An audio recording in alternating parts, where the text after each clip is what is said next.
Hello, Thorny Roses, and welcome. So, I have another mobility sequence for you, and this one you can do sitting down.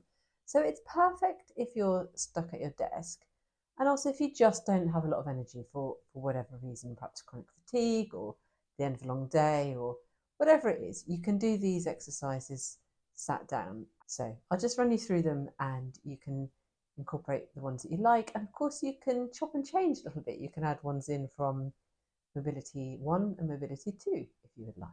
So I have my stool just a few inches away from the wall so that I can lean my back against the wall. You don't have to be against the wall to do these, but it just gives you a little bit of a guideline for these first exercises, which are to do the neck, the head and neck. And just knowing that you can't tilt your head too far backwards or that it's not going to come forward can be helpful to start with. So my shoulders are against the wall, my upper back's against the wall. First exercise we're going to do is simply to turn the head from side to side, nice and slowly. We did some of these in mobility 2. And just seeing what the vertebrae are doing. It's a very complex set of joints up there. Sometimes this will feel absolutely fine. Sometimes it'll be really crunchy. And you're not particularly trying to extend the movement and go really far. You're just seeing if the range of movement eases a little bit as you go on. And this is one of those, do as many as seems nice to you. Next one is tilting your head. So you're trying to keep your chin over the midline of your body, so it's still in line with your center, but just tilt a little bit from side to side, as if you could get your ear down onto your shoulder. That would be a very bendy neck unless you were bringing your shoulder up to meet your ears. So again, it's not about how far can you get it, it's about paying attention to how it feels. And it helps if you can see yourself in the mirror, so I can watch myself as I'm recording, just to see if you can more or less keep the chin straight. So you're not kind of doing that, you're trying to keep center and just tilt like so. Next exercise is just to drop your chin to your chest. Just drop your head down. This will bring your head off the wall, and then head back to the wall and reach up. And you're not going as high as you possibly can, because to do that would really shorten the back of your neck. So just kind of thinking about the length in the back of your neck, the length in the back of your neck as you go down, and the length in the back of your neck as you go up. Let me show you from the side.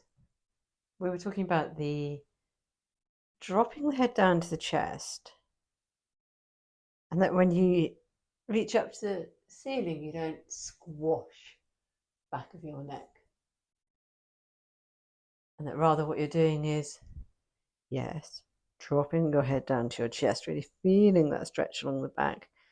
Then when you lift your chin up, think about maintaining that length and just reaching up through your chin. So it's not quite so high, but you're not squashing the back. I can still fit 3 fingers in there when I do it that way. Whereas when I do it the other way, it squashes my hand. Okay? And then this next neck exercise, don't try and say that too fast, is as if someone had your ear and they were pulling that ear up to the side, again, trying to keep your chin over your midline. If you do these exercises every day, soon you'll be able to nibble the leaves from the highest trees. It really will free up your neck. You don't have to pull on your ear, but you get the idea that you're trying to kind of go up, lifting the ear towards the sky. Okay, so I'm going to do this variation on the sky reaches. So same thing, back, head against the wall. We're just alternating, reaching up. Now I've got a unfreezing shoulder. My right shoulder is still not got the range of motion or movement as my left. I can never decide whether I'm saying motion or movement, and so I end up saying motion.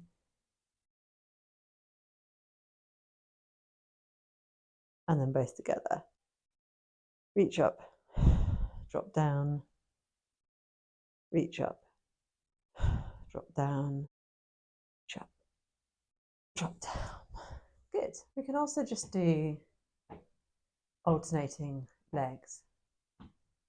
This is less of a mobility, to be fair, and more of a, I don't have a lot of energy, but I'm going to do some exercise thing. So just lifting, alternating legs. If you feel like it, you can march.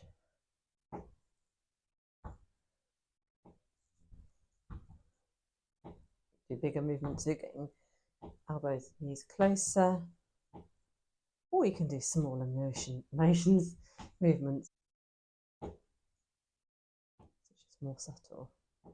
Again, if you're not feeling very well, this will be enough. It's better than not doing anything at all, unless you are absolutely flat out, in which case rest. But movement is medicine. This kind of thing will help. Good. Just simply straightening the leg actually strengthens the muscles around the knees.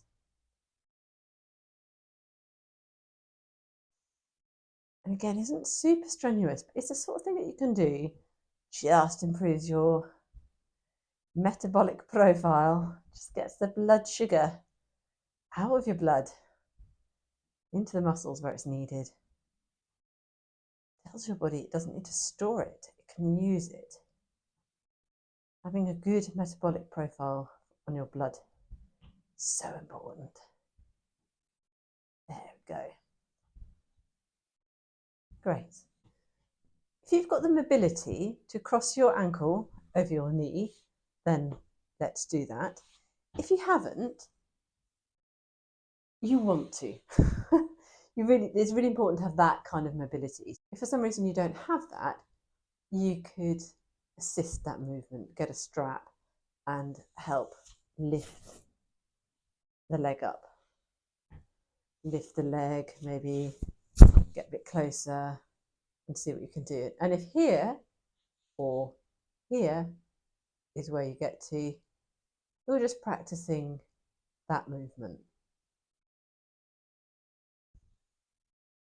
It's just functional movement, and if you can't cross one leg over the other, that's quite limiting for you putting on socks and things like that. So it's a good thing to work on, and you can do it like that.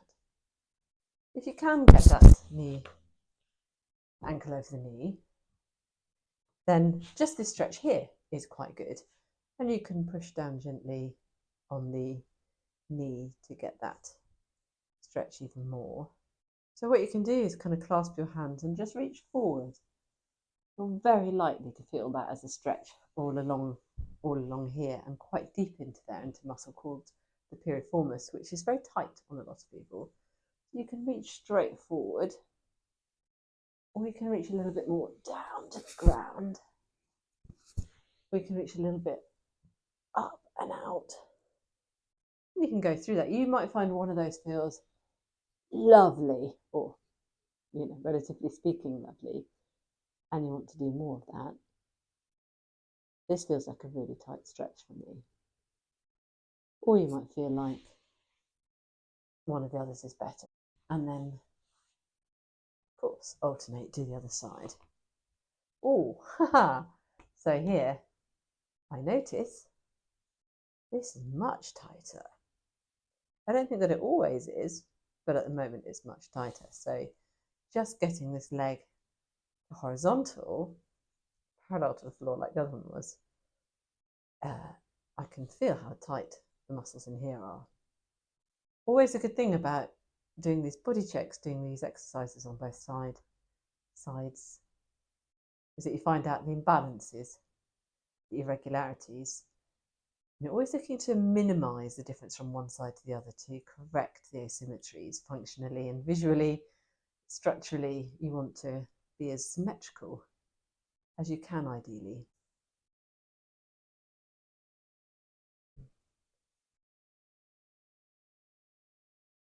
And I'll show you those show you that exercise from the side. One ankle over the other. Keep your back fairly flat and clasp your hands together and either lean forward like so, or stretch forward like so, or up at this kind of angle like that. To the other side, which is much stiffer. Shoulders straight back, and then reaching down, forward and down. I can really feel that all along there, really tight in there. Or forward like so, or up like so. Well done, Thorny Roses. Thank you, and I will see you again. I'll see you again tomorrow. Well done.